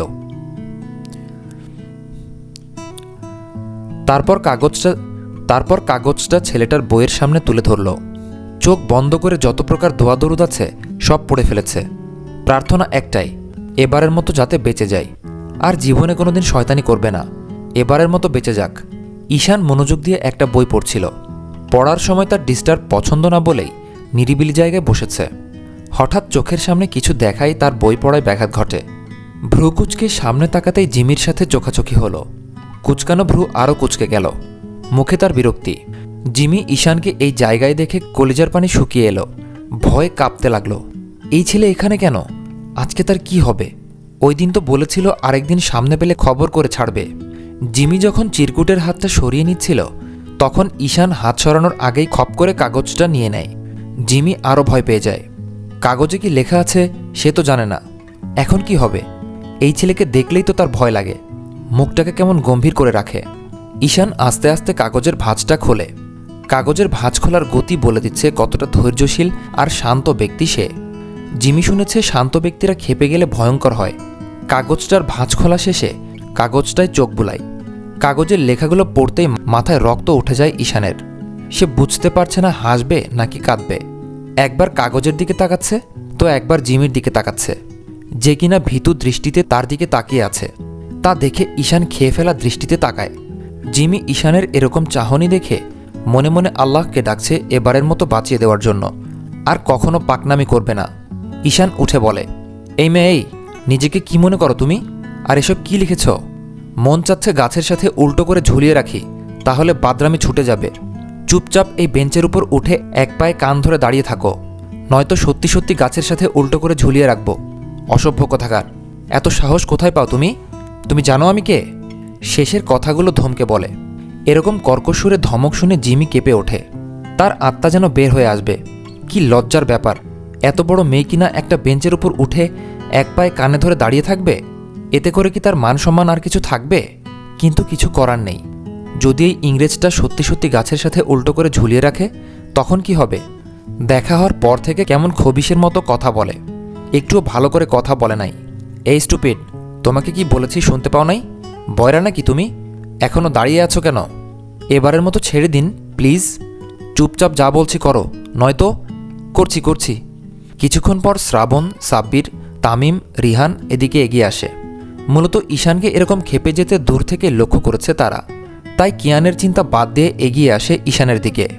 ভ্রুকুচকে তাদের দিকে তাকিয়ে আছে সবাই। তারা বুঝতে পারছে না জিমি কেন কান ধরে দাঁড়িয়ে আছে, আর ঈশান কেন এরকম রেগে আছে। কি হয়েছে এখানে তাদের কিছুই বোধগম্য নয়। রিহান ঈশানকে বলে, দোস্ত, এরকম রেগে আছিস কেন তুই? আর ও কান ধরে দাঁড়িয়ে আছে কেন? ঈশান নিশ্চুপ। কি হলো? কিছু বলছিস না কেন? এতটুকু সময়ের ভিতরে আবার কি হলো? ঈশান এবারেও কিছু না বলে সাপের মতো ফোঁসফোঁস করেই যাচ্ছে। রিহান বুঝল অনেক ক্ষেপে আছে। পাশ ঘুরিয়ে এবার জিমির দিকে তাকায়। রিহানের জিজ্ঞাসু দৃষ্টি দেখে জিমি চোখ দিয়ে ইশারা করে নিশানের হাতের কাগজটা দেখায়। শ্রাবণ সেটা বুঝতে পেরে ঈশানের হাত থেকে কাগজটা ছোঁ মেরে নিয়ে নেয়। শ্রাবণ কাগজটা পড়ে নিয়ে একবার ঈশানের দিকে তাকাচ্ছে তো একবার জিমির দিকে তাকাচ্ছে। তারপর পেট চেপে জোরে জোরে হেসে ওঠে। অসময়ে শ্রাবণের এরকম হাসিতে সবাই বিরক্ত হলো। তারা এসেছে জানতে ঈশানের রাগের কারণ, অথচ এই ছেলে কেমনে হাসছে। তামিম বিরক্ত হয় শ্রাবণের উপর। শ্রাবণের হাতে একটা চিরকুট দেখে কিছু বোঝার চেষ্টা করল। তামিম কাউকে কিছু বোঝার সুযোগ না দিয়েই শ্রাবণের হাত থেকে কাগজটা নিয়ে নেয়। চোখ বুলিয়ে চিরকুটটা পড়ে। তারও একই অবস্থা। অট্টহাসিতে ফেটে পড়ে, যেন হাসতে হাসতে শহীদ হয়ে যাবে, তাও হাসি থামাবে না পণ করেছে। শ্রাবণ আর তামিম দুজনে যেন হাসির প্রতিযোগিতায় নেমেছে, এরকমভাবে হাসছে। আরে ভাই, কি হয়েছে আমাদের বল? সাব্বির অসহায় কণ্ঠে বলে। কোনো রকমে হাসি থামিয়ে শ্রাবণ জোরে জোরে কাগজের লেখা পড়তে শুরু করল। ঈশান বিশান চিকা ইন্দুর, খালি খায় থাপ্পড়, দেখতে লাগে ভোদাই কাক, ঠিক যেন একটা গাধা সাজ। গাধা দেখতে সাদা, ঈশান জিরাফের মতো সোজা। গন্ডারের কষাগু, ঈশানের মাথায় ঘিলু। আকাশে লক্ষ্যতারা, ঈশানের মাথায় গোবর ভরা। পাহাড় সমুদ্রের তীরে, ঈশান পাত মারে বারে বারে। হিরো আলমের যমজ ভাই, ঈশান ভাই ঈশান ভাই। পাছা দুলিয়ে মন ভোলায়, ঈশান ভাইয়ের তুলনা নাই। শ্রাবণ এটা পড়তে গিয়ে নিজেই হাসতে হাসতে গড়াগড়ি খাচ্ছে। কেউ নিজেকে সামলাতে পারছে না। এতক্ষণে তারা বুঝতে পারল হাসির কারণ। এদিকে ঈশান যে রাগী দৃষ্টিতে তাকিয়ে আছে সেদিকে কারো খেয়াল নেই। তারা সবাই হাসতে হাসতে মাটিতে গড়াগড়ি খাচ্ছে। সাব্বির আর রিহান দুজনেই দুজনের গায়ের উপর উঠে যাচ্ছে গড়াগড়ি করে হাসতে হাসতে। জিমি এতক্ষণ বহু কষ্টে নিজেকে আটকে রেখেছিল হাসি আসা থেকে। ঈশান যা রেগে আছে, এখন হাসলে থাপ্পড় কয়েকটা গালে পড়বে। ইস, কি শক্ত হাত এই ব্যাডার, ভাবতেই মুখ কুঁচকে নেয়। তবে হাসার সময় রিহান আর সাব্বিরের ভুলক্রমে কিস হয়ে যেতে দেখে হাসি আর আটকাতে পারল না। হাসতে হাসতে বেঞ্চ থেকে উল্টে পড়ে যায়। তাও তার হাসা বন্ধ হলো না। কেউ দেখলে বলবে তাদের হাসির প্রতিযোগিতায় নামিয়ে দিয়েছে। ঈশান বহুবার ধমক দিয়েছে, কিন্তু কোনো কাজ হয় নাই। হাসতে হাসতে উঠে দাঁড়ায়, আবার সেই মাটিতে পড়ে হাসতে হাসতে গড়াগড়ি খায়। জিমি কোনো মতে উঠে মাটিতে বসে আবার হাসছে, তার হাসি থামছেই না। কিয়ান গেটে ঘটা ঘটনার জন্য এমনিতে রেগে বোম হয়েছিল। রেগে মেগে বন্ধুদের কাছে এসে এই অবস্থা দেখে মগার মতো দাঁড়িয়ে আছে। আচ্ছা, আজকে হচ্ছেটা কি সে কিছুই বুঝতে পারছে না। তার অবাক হওয়ার মাত্রা যেন আজকে কমছেই না। তারা সবাই এরকমভাবে গড়াগড়ি করে হাসছে কেন? কি হয়েছিল এখানে? জিমি যখন কিয়ানকে দেখল এখানে এসে সবার দিকে বলদের মতো তাকাচ্ছে, তখন সে অনেক কষ্টে উল্টা থেকে সোজা হয়ে বেঞ্চের উপরে বসে। কিয়ানের কাছে তাদের দুই বান্ধবীর কোনো মানসম্মান নেই, এখানে আবার সে উল্টে পড়ে আছে। কিয়ান যখন শ্রাবণদের সবাইকে ডাকছে, কিন্তু কেউ তার কথা শুনছে না, এখনও তারা গড়াগড়ি করে হাসছে, তখন সে ঈশানের কাছে যাওয়ার জন্য সামনে আগায়। এদিকে ঈশান তাদের সাথে আর না পেরে কানে হেডফোন গুঁজে উল্টো দিকে ফিরে কিছু একটা করছে। কিয়ান যখন ঈশানের কাছাকাছি গিয়ে ঈশানকে ডাক দিবে, তখনই ঈশান পেছনে ফেরে, আর সাথে সাথে কিয়ানের সাথে বাড়ি খেয়ে দুজনে মাটিতে পড়ে যায়। ঈশান নিচে আর কিয়ান উপরে শুয়ে আছে। কিয়ানের মাথাটা ঈশানের বুক বরাবর। ঈশান হঠাৎ করে কারো সাথে ধাক্কা খেয়ে কিছু বোঝার আগেই তার অনুভব হয় সে এখন মাটিতে শুয়ে আছে, আর তার উপর ভারী কোনো বস্তু পড়ে আছে। সে ভারী বস্তুটাকে ঠেলছে ওঠার জন্য না দেখেই, কিন্তু সরাতে পারছে না। ঈশানের মনে হয় সে যে জিম করে তা পুরাই বৃথা। এখন একটা চুনোপুটির বস্তাকে সরাতে পারছে না। সে হঠাৎ খেয়াল করে তার উপর থাকা বস্তাকে। বস্তাটা আর কেউ না, তার জানের জিগার দোস্ত কিয়ান। তা দেখে সে বিষম খেয়ে যায়। কিয়ান এভাবে কেন? তার তখনই মনে পড়ে তাদের অবস্থানটা। তার মুখ দিয়ে কোনো কথা বের হচ্ছে না, সে যেন বোবা হয়ে গেছে। সে শুধু কিয়ানকে ঠেলছে তো ঠেলছেই, কিন্তু কিয়ানের ওঠার নাম নেই। ঈশান মনে মনে বলে, শালা মইরা গেছিস নাকি? মরার আর কোনো জায়গা পাস নাই? দয়া করে আমাকে ছেড়ে অন্য জায়গায় গিয়ে মর, আগে আমাকে ছাড় ভাই আমার। এদিকে কিয়ান ঈশানের ধাক্কা খেয়ে তার হুঁশ ফেরে। সে ঈশানের দিকে চেয়ে দেখে ঈশানও তার দিকে চেয়ে আছে। সে যখন তাড়াতাড়ি করে ঈশানের দুই পাশে দুই পা রেখে উঠতে যাবে, তখনই তার কাছে জিমির গলা ভেসে আসে। আমি নষ্ট মনে নষ্ট চোখে দেখি তোমারে, মন আমার কি চায় বোঝায় কেমনে। আমি সুন্দর মনে সুন্দর চোখে দেখি বন্ধুরে, বন্ধু তুই চিন্তা করিস না, আমি ভালো মানুষ রে। জিমির গলায় আজে বাজে গান শুনে কিয়ানের আর ওঠা হয়ে ওঠে না। সে এভাবেই আস্তে আস্তে ঈশানের উপর বসে পড়ে। তার মনে জিমির গাওয়া গানটা বারবার ভেসে উঠছে। গানটা কি তাকে উদ্দেশ্য করে গাইল? শ্রাবণ, রিহান, সাব্বির, তামিম। হঠাৎ তারা খেয়াল করে তাদের থেকে কিছুটা দূরে দুজন মানুষ শুয়ে আছে একে অপরের উপর। তারা হাসি থামিয়ে একটু খেয়াল করে দেখল এরা দুজন তো ছেলে, তাহলে তারা এই অবস্থায় কেন? সবচেয়ে বড় কথা, তাদের দেখতে তো ঈশান আর কিয়ানের মতো লাগছে। তারা তাদের নিজেদেরকে গালি দিল। ঈশান যদি জানতে পারে এসব কথা, তাদের কাঁচা কবর দিয়ে ফেলবে। তারা দেখল ছেলেটা উঠতে গিয়ে আবার বসে পড়েছে। ছেলেটার দুই পা নিচে থাকা ছেলেটার কোমরের দুপাশে। এবার সাব্বির খুক খুক করে কেশে রিহানের চোখের দিকে তাকিয়ে বলে, আমি যা ভাবতেছি তুই কি তাই ভাবছিস? রিহান মাথা নেড়ে সম্মতি জানায়। এটা দেখে তারা আবার সমান তালে হাসতে থাকে। হঠাৎ তামিম বলে, ভাই ভালো করে দেখ, এটা তো ঈশান আর কিয়ান। শ্রাবণ, কি? রিহান, ভাই ভালো করে দেখ, কিন্তু এরা এরকমভাবে আছে কেন? তারা মুখে বিস্ময় নিয়ে এগিয়ে গেল। দেখে জিমি হা অবস্থায় চেয়ে আছে, চোখ দুটো যেন কোটর থেকে বের হয়ে আসবে। তার মুখে এখন আস্ত একটা টমেটো ঢুকিয়ে দেওয়া যাবে। তামিম তাদের দুজনের এই অবস্থা দেখে তার মাথাটা ঘুরে ওঠে। সে পরে যেতে নিলে শ্রাবণ তাকে ধরে ফেলে। সবাই অবাক, কারো মুখে কোনো কথা নেই। নীরবতা কমিয়ে রিহান হঠাৎ তার শরীর কাঁপিয়ে হাসতে থাকে জোরে জোরে। তার হাসি দেখে সাব্বির আর শ্রাবণও হেসে ওঠে জোরে জোরে। তাদের একটু আগে কিসের কথা প্লাস এখন এরকম একটা রোম্যান্টিক সিন দেখে তারা আজকে হাসতে হাসতে যেন মৃত মানুষকেও হাসিয়ে ছাড়বে। এদিকে হঠাৎ হাসির শব্দে তার বিস্ময় কাটে। তখন ওই অবস্থায় ঈশান আর কিয়ানকে দেখে অটোমেটিক ওই রকম একটা গান বের হয়েছে।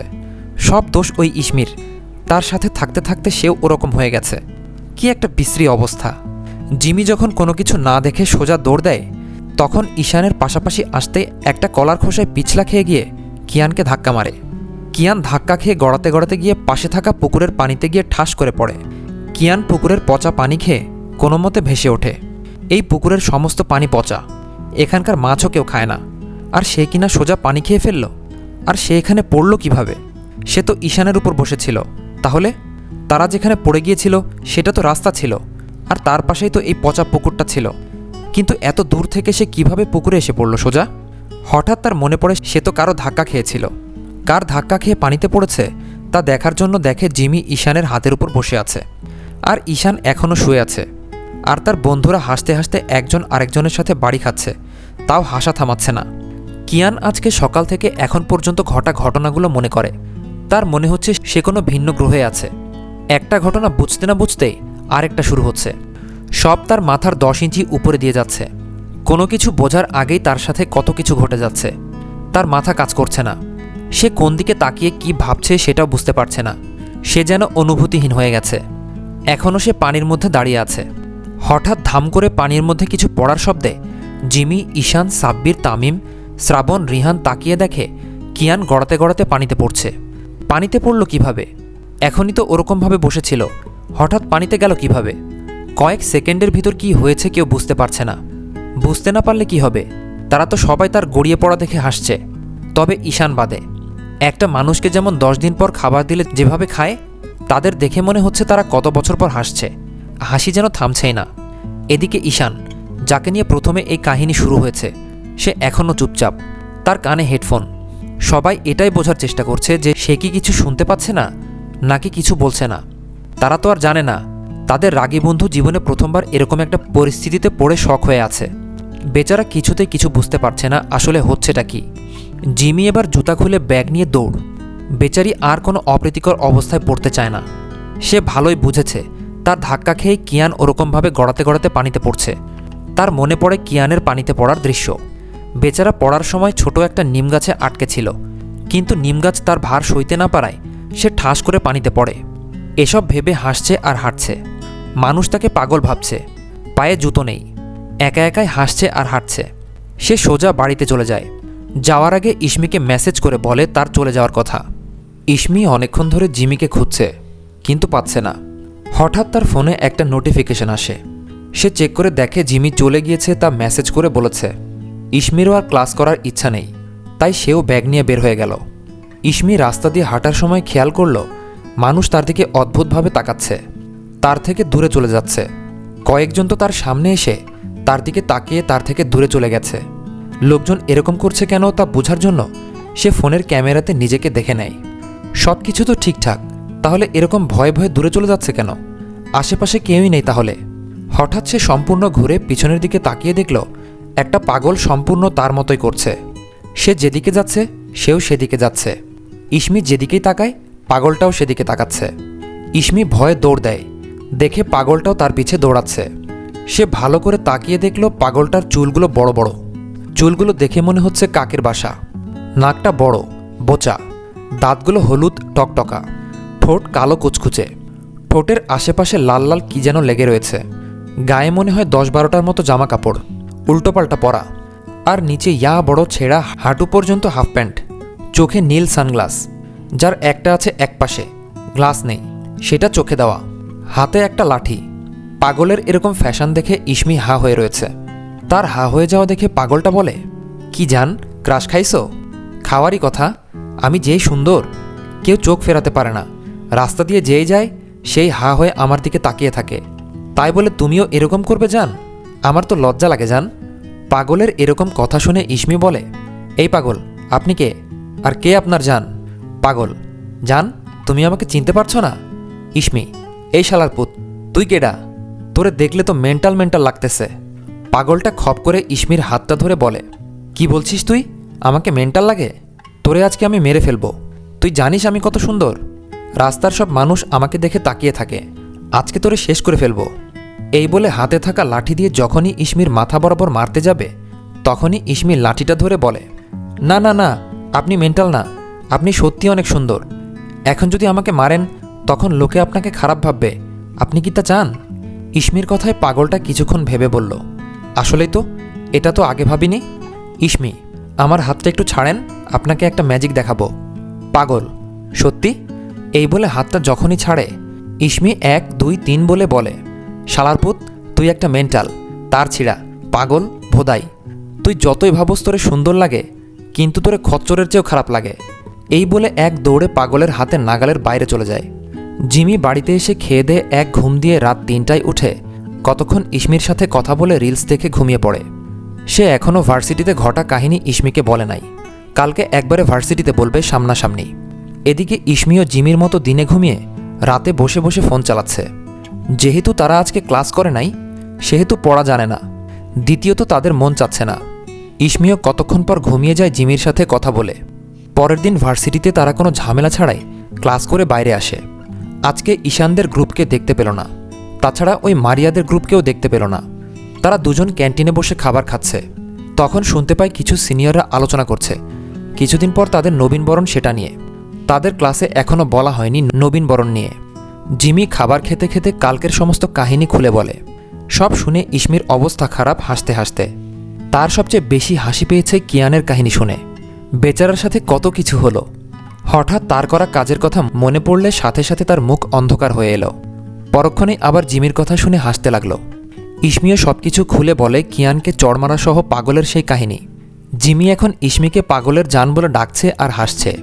তাদের হাসির শব্দে আশেপাশের অনেক মানুষ তাদের দিকে অদ্ভুতভাবে চেয়ে আছে। এখানে অনেক সিনিয়র আছে, তাদের ভয়ে সবাই চুপ, কেউ কোনো কথা বলছে না। কিন্তু তাদের যেন কোনো হুঁশ নেই, তারা নিজেদের মতো হাসতে ব্যস্ত। হঠাৎ কেউ ঝড়ের গতিতে এসে জিমির গালে ঠাস করে চড় মেরে দেয়। হঠাৎ এমন হয় কেউ কিছু বুঝতে পারছে না, সব কিছু ভীষণ নীরব হয়ে আছে। আশেপাশে কোনো টু শব্দ হচ্ছে না। জিমি গালে হাত দিয়ে চুপ করে বসে আছে। তারপর হঠাৎ আরেকটা চড়ের ঠাস শব্দ হলো। পরপর আরেকটা চড়ের শব্দে জিমি মাথা তুলে তাকিয়ে দেখল মারিয়ার সামনে ইসমি রাগী চোখে তাকিয়ে আছে, আর মারিয়া গালে হাত দিয়ে বাম দিকে একটু কাত হয়ে আছে। জিমি ভাবছে ইসমি কি মারিয়াকে চড় মেরেছে নাকি। তার ভাবনার মাঝে মারিয়ার গলা শুনতে পায়। মারিয়া, এই মেয়ে, এই তোমার সাহস কত বড়, তুমি সিনিয়রদের গায়ে হাত তুলো, তাও এই মারিয়ার গায়ে, যার ভয়ে সবাই কাঁপে। তোমার কত বড় সাহস। এই বলে যখন ইসমিকে থাপ্পড় মারতে যাচ্ছিল তখন জিমি তার হাত ধরে ফেলে।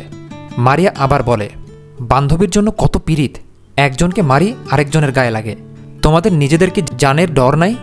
মারিয়ার কথা শুনে ইসমি বলে, প্রথম দিনেই আপনাকে সাবধান করেছিলাম গায়ে হাত না তোলার জন্য। ওই যে কথায় আছে না, কুকুরের পেটে ঘি হজম হয় না, ব্যাপারটা সেরকম। আপনি যদি কোনো ভদ্রঘরের সন্তান হতেন তাহলে ওই দিনই বুঝতেন।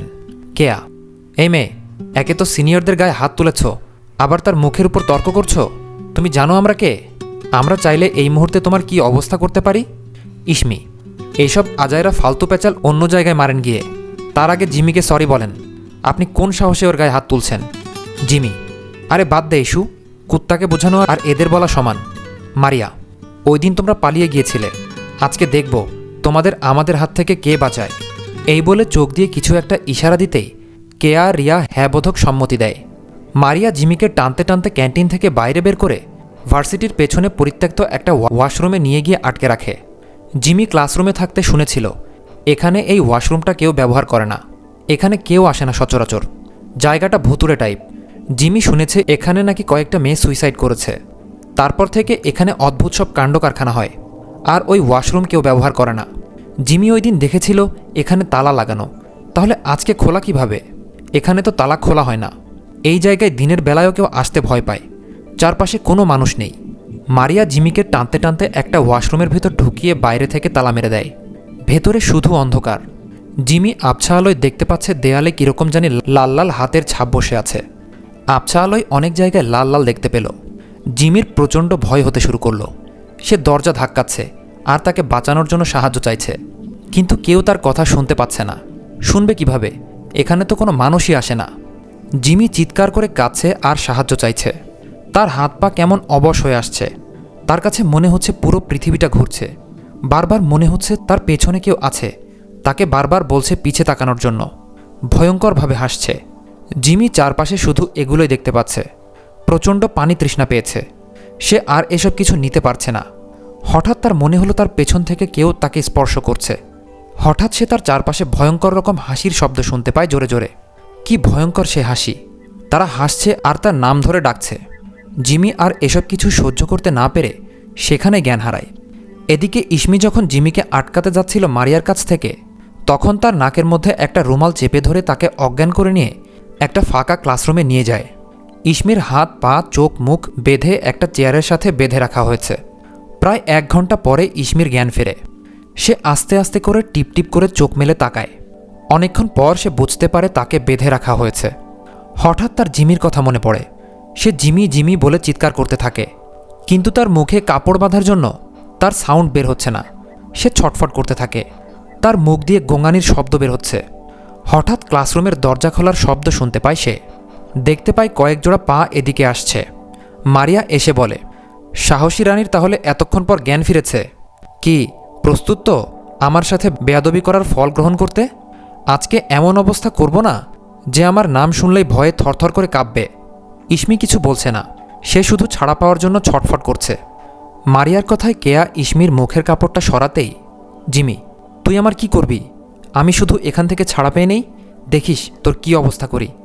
সিনিয়র হয়েছ বলে কি মন যা চায় তাই করবে জুনিয়রদের সাথে? মারিয়া, আগে এখান থেকে ফিরে তো যাও। ইসমি, জিমির সাথে কি করেছিস? মারিয়া, আপনি থেকে তুই? বাহ বাহ, ভালো ভালো। এই অবস্থায় থেকেও নিজের জন্য চিন্তা না করে বান্ধবীর চিন্তা করছিস? ইসমি, যা জিজ্ঞেস করেছি উত্তর দে। ওর কিছু হলে তোদের জাস্ট খুন করে ফেলবো। ভালো কথায় তো তোদের আবার কাজ হয় না। মারিয়া, তোর প্রাণপ্রিয় বান্ধবীর সাথে তো আমার বেশি কিছু করতেই হয়নি। বেচারা এমনিতেই যে ভীতু, শুধু শুধু আমাকে সাহস দেখায়। এখন এমন অবস্থায় আছে মারাও যেতে পারে। এই বলে ভয়ঙ্করভাবে হাসতে থাকে। ইসমি, কি করেছিস তুই জিমির সাথে, কুত্তার বাচ্চা? ওর যদি কিছু হয় তবে তোদের সবগুলোকে আমি নিজের হাতে খুন করব। যা হবে দেখা যাবে। মারিয়া, আগে নিজে তো বেঁচে দেখা। এই বলে একটা কাঠের খণ্ড দিয়ে ইসমিকে আঘাত করতে থাকে। ইসমি জোরে জোরে চিৎকার করছে। সে অনেকবার বলেছে তাকে মেরে ফেলুক, তাও যেন জিমিকে ছেড়ে দেয়, ওর যাতে কিছু না হয়। কিন্তু মারিয়া তার কোনো কথা না শুনেই তাকে আরও জোরে জোরে আঘাত করতে থাকে। কেয়া আর রিয়া পাশে দাঁড়িয়ে হাসছে আর ভিডিও করছে। আজকে ওই ছেলে দুটো তাদের সাথে নাই। ইসমি নিজেকে বাঁচানোর জন্য অনেক চেষ্টা করেছে, কিন্তু সে ব্যর্থ। সে বাধা অবস্থায় নড়াচড়া করতে পারছে না, চিৎকার করছে, কিন্তু তার চিৎকারে যেন মারিয়া আনন্দ পাচ্ছে। একটা মেয়ে হয়ে আরেকটা মেয়েকে কিভাবে এভাবে মারতে পারে তা সে মারিয়াকে না দেখলে বুঝতে পারত না। ইসমির শরীর থেকে রক্ত বের হচ্ছে। সে আস্তে আস্তে জ্ঞান হারায়। জ্ঞান হারানোর আগে সে আস্তে আস্তে বলে, আমাকে ক্ষমা করে দিস জিমি, আমি তোকে বাঁচাতে পারিনি, আমি বেস্ট ফ্রেন্ড হিসেবে ব্যর্থ। এই বলে সে আস্তে আস্তে চোখ বন্ধ করে ফেলে। বিকেলবেলা চায়ের দোকানে আড্ডা দিচ্ছে ঈশান, কিয়ান, রিহান, শ্রাবণ, সাব্বির, তামিম। তারা মাটির হাঁড়িতে চা খাচ্ছে আর কিছু একটা নিয়ে হাসাহাসি করছে। মূলত তারা আজকে কেউ ভার্সিটি যায়নি। তার উপর আবার কালকের একটা বিশ্রী ঘটনা। তারা একটু অপ্রস্তুত ছিল। কালকে ওই ঘটনার পর সবাই বাড়ি চলে গিয়েছিল, কারোর সাথে আর কোনো কথা হয়নি। তাই রিহান আজকে ফোন করে সবাইকে এখানে ডেকেছে। তাদের আড্ডার মাঝে হঠাৎ কালো রঙের একটা গাড়ি এসে থামে তাদের সামনে। তারা সবাই একবার নিজেদের দিকে তাকাচ্ছে তো একবার গাড়ির দিকে তাকাচ্ছে। তারা বোঝার চেষ্টা করছে এটা এখানে কেন থামল, কিন্তু ঈশানের এদিকে কোনো খেয়াল নেই। সে নিজের মতো চা খেতে ব্যস্ত। সবার এত আগ্রহের মধ্যে যখন দেখল গাড়ি থেকে মারিয়া ও তার সঙ্গীরা নামছে, তা দেখে তাদের মুখ পানসে বর্ণ ধারণ করে। কি বাজে ড্রেস আপ! মারিয়া গাড়ি থেকে নেমে ঢং করতে করতে ঈশানের সামনে গিয়ে বলে, ঈশান তুমি এখানে? আমি তোমাকে কখন থেকে খুঁজছি। ঈশান কোনো কথা না বলে চুপ করে আছে। মারিয়া ঈশানের কোনো সাড়া শব্দ না পেয়ে আবার ন্যাকামি করে বলে, জানো আজকে ভার্সিটিতে কি হয়েছে? দুইটা জুনিয়র মেয়ে না আমাকে থাপ্পড় মেরেছে। তুমি বলো কত বড় সাহস! তামিম বিড়বিড় করে বলে, তুমি কিছু না করলে তোমাকে এমনি এমনি থাপ্পড় মেরেছে। আর তোমাকে থাপ্পড় মারার পরও তুমি তাকে কিছু করনি, এটা তো অমাবস্যার চাঁদ দেখা। তোরে দেখলে তো আমার নিজেরই তোকে থাপড়াইতে মন চায়। যদি কেউ তোরে থাপ্পড় মেরে থাকে তাহলে তাকে পেলে আমি কতগুলো ধন্যবাদ দিতাম। তামিমের বিড়বিড় শুনে রিহান গুতা দিয়ে বলে, কিরে কি বিড়বিড় করছিস? তামিম, মনে হচ্ছে এই ন্যাকা খালাকে গাড়ির নিচে দিয়ে পিষে ফেলি। রিহান, তো পিষে ফেল। তামিম, পারলে তো সেই কবেই ফেলতাম, শুধু মায়ের জন্য পারি না। কিছু বললেই ন্যাকামি করে গিয়ে আম্মুকে আরও বাড়িয়ে বলে, কুটনি বেডি। তামিমের কথা শুনে সাব্বির আর রিহান হাসতে থাকে। আসলে তারা কেউ মারিয়াদের সহ্য করতে পারে না, আবার কিছু বলতেও পারে না। ঈশানের বাবার সাথে ব্যবসায়িক ক্ষেত্রে মারিয়ার বাবার পরিচয়। তারা তাদের ব্যবসার 10% শেয়ার হোল্ডার। একদিন একটা পার্টিতে তাদের বাবা পরিচয় করিয়ে দেয়। সেই থেকেই মারিয়া ঈশানের পেছনে পড়ে আছে। ঈশানের আশেপাশে কাউকে দেখলে তার অবস্থা খারাপ করে দেয়। অবশ্য এসব কিছু ঈশানরা কেউ জানতে পারে না। তাদেরকে কে বলবে? নিজেদের জীবন কে ঝুঁকিতে ফেলতে চায়? একবার একটা মেয়ে সামান্য একটু মুখ খুলেছিল বলে মেয়েটার এমন অবস্থা করেছে যে মেয়েটা 3 মাস হসপিটালে ছিল। ঈশানরা শুধু জানে মারিয়া অহংকারী, মানুষকে অসম্মান করে, ভার্সিটিতে র্যাগিং করে, উগ্রভাবে চলাফেরা করে, আর অতিরিক্ত ন্যাকা, নিজের মর্জি মতো চলে, কাউকে মানে না। অবশ্য মারিয়ার এসব কিছুর পেছনে তার বাবা মাই দায়ী। তারা মারিয়াকে অতিরিক্ত লাই দিয়ে মাথায় তুলে ফেলেছে, ঠিক ভুল হিসাব করে না। মারিয়া ঈশানকে তার ফোন থেকে একটা ভিডিও বের করে দেখায়। যেখানে মারিয়া মেয়েটাকে বোঝানোর চেষ্টা করছে, কিন্তু মেয়েটা চিৎকার করছে মারিয়ার উপর। তারপর মারিয়াকে থাপ্পড় মেরে দেয়। ঈশান যখন মেয়েটার মুখ দেখল তখন সে আরও অবাক হলো, কারণ এ তো সেই মেয়েটা যে কিনা তার গায়ের উপর চা ফেলে দিয়েছিল, তাছাড়া চিঠির মধ্যে উল্টাপাল্টা লিখে তাকে দিয়েছিল। এসব ভাবতে তার আরও বেশি রাগ হয়। কত বড় সাহস হলে সিনিয়রদের গায়ে হাত তোলে। সে প্রথমে মারিয়ার কথা বিশ্বাস করে নাই, কিন্তু ভিডিওটা আর ওই মেয়েটাকে দেখে সে মারিয়ার কথায় বিশ্বাস করে নিল। মেয়েটা তার সাথেও বেয়াদবি করেছে, তার মুখে মুখে কথা বলেছে। সে ছাড়বে না ওই মেয়েকে। রাগে তার চোখ মুখ লাল হয়ে যায়, যেন এখন সব কিছু ধ্বংস করে দিবে। ঈশানকে এরকম রাখতে দেখে মারিয়া মনে মনে শয়তানি হাসি হাসে। সে তো এটাই চেয়েছিল। সে এই ভিডিওটা এডিট করিয়েছিল জিমিকে দিয়ে। সে দেখেছিল ঈশান জিমির দিকে কেমন অদ্ভুতভাবে তাকিয়ে আছে। ঈশান শুধু তার, সে কেন অন্য কারোর দিকে তাকাবে? এদিকে এই ভিডিও ঈশান বিশ্বাস করলেও বাকিরা কেউ বিশ্বাস করতে পারছে না। তারা জিমি আর ইসমিকে চেনে। তাদের মনে সন্দেহ হতে শুরু করলো। তারা যখন ঈশানকে বলবে এই ভিডিওটা এডিট, ততক্ষণে তারা দেখে ঈশান বাইক নিয়ে রেগে ফুলে স্পিড নিয়ে চলে যাচ্ছে। মারিয়াও শয়তানি হেসে গাড়ি নিয়ে চলে যায়। এদিকে কিয়ানরা সবাই যখন চলে যাচ্ছিল তখন কিয়ানের ফোনে একটা মেসেজ আসে। তাদের একটা ক্লাসমেট তাকে ভার্সিটির সামনে দেখা করতে বলে। আসলে কিয়ানই ছেলেটাকে বলেছিল ক্লাসে যা পড়ানো হয় সেসব নোটস যেন তাকে দিয়ে দেয়। ছেলেটা নিজের টিউশনি করে খরচ চালায়, তাই আজ আসতে রাত হয়েছে। কিয়ান গাড়ি ঘুরিয়ে ভার্সিটির দিকে রওনা দেয়। কিয়ান গিয়ে দেখে ছেলেটা দাঁড়িয়ে আছে। সে বলে, কালকে দিলেই তো হতো, আজকে এত কষ্ট করে আসার কি দরকার ছিল? ছেলেটা, আসলে এই টাইমে আমার টিউশনি ছিল, সেটা শেষ করে তোমাদের নোটস নিয়ে এসেছি। এদিকে যখন আছি তাই ভাবলাম একেবারে দিয়েই যায়। কিয়ান, ও আচ্ছা, ধন্যবাদ, অনেক বড় উপকার করলে। ছেলেটা, তোমরা আমার যে উপকার করেছ তার কাছে তো এটা কিছুই না। তোমাদের উপকারের ঋণ আমি কখনোই শোধ করতে পারবো না। কিয়ান, আরে কি যে বলো না। আচ্ছা আসি, আবার দেখা হবে। কিয়ান ছেলেটার কাছ থেকে বিদায় নিয়ে গাড়ির কাছাকাছি আসতেই মনে হলো তার গাড়ির ডিকি কিছুটা ফাঁকা ফাঁকা লাগছে। মনে হচ্ছে ভিতরে কিছু একটা আছে। সে যখন চেক করতে যাবে তখন তার ছোট বোন মিষ্টি ফোন করে বলে তার বাবা মা ও মিষ্টি তাদের দাদার বাড়িতে গিয়েছে। সে যেন বাইরে থেকে খেয়ে যায়, নয়তো ঈশানদের বাড়িতে চলে যেতে। যদিও তার আলাদা একটা ফ্ল্যাট আছে, সে সেখানেও থাকে। কিয়ান আচ্ছা বলে ফোন কেটে গাড়িতে গিয়ে উঠে বসে। সে আপন মনে গাড়ি ড্রাইভ করছে। তার যেহেতু বাসায় যাওয়ার তাড়া নেই, তাই সে অন্য রাস্তা দিয়ে আপন গতিতে ড্রাইভ করে যাচ্ছে। রাস্তাটা একটু নির্জন। সে এই রাস্তায় একবার কার রেসিং করেছিল। হঠাৎ মাঝ রাস্তায় যেতে তার গাড়িটা বন্ধ হয়ে যায়। সে ওহ শিট বলে সব কিছু চেক করছে, কিন্তু কিছুই হচ্ছে না। বাধ্য হয়ে সে গাড়ি থেকে নেমে গাড়ির পেছনে গিয়ে যখনই গাড়ির ডিকিটা উঠায় তখন সে 440 ভোল্টের কারেন্টের শক খায়। সে পকেট থেকে ফোন বের করে আলো জ্বালিয়ে দেখতেই যেন আরও শক খায়। এসব কিভাবে হলো আর কখন হলো? তার গাড়িতে জ্বলন্ত একটা মানুষ কখন রাখা হলো, অথচ সে টেরই পেল না? দেখে তো একটা মেয়ে মনে হচ্ছে। মেয়েটার সারা গায়ে রক্তের দাগ। কিয়ান একটু ভয় পেয়ে যায়। তার গাড়িতে একটা মেয়ে এলো কীভাবে, তাও এই অবস্থায়? সে ভয়ে ভয়ে মেয়েটার মুখের উপর থেকে চুল সরাতেই তার বিস্ময় যেন কাটছেই না। এটা তো ইসমি, যাকে সে খুঁজছে, তার উপর প্রতিশোধ নেওয়ার জন্য। কিন্তু মেয়েটা এরকমভাবে এখানে কিভাবে? সে হঠাৎ ইসমির পালস চেক করে দেখে একদম লো, পালস নেই বললেই চলে। এরকম অবস্থায় আর কিছুক্ষণ থাকলে তো মারাই যাবে মেয়েটা। কিছু করা দরকার, কিন্তু কি করবে তার মাথায় কিছু আসছে না। তার ভাবনার মধ্যে তার ফোনটা হঠাৎ বন্ধ হয়ে যায়। এই সময় কি ফোনটা বন্ধ হতে হলো? কিয়ান মনে মনে ফোনটাকে কয়েকটা গালি দিল। এখন কি করবে? আশেপাশে তো কেউ নেই, সে কাউকে দেখতে পাচ্ছে না। সে প্রায় আধা ঘন্টা চেষ্টা করেছে কোনো উপায় বের করার, কিন্তু কোনো উপায় পাচ্ছে না। সে ইসমিকে কোলে নিয়ে যখনই সামনের সিটে বসাতে যাবে ঠিক তখনই সে আশেপাশে কিছু শব্দ শুনতে পায়। এদিকে কেউ আসছে।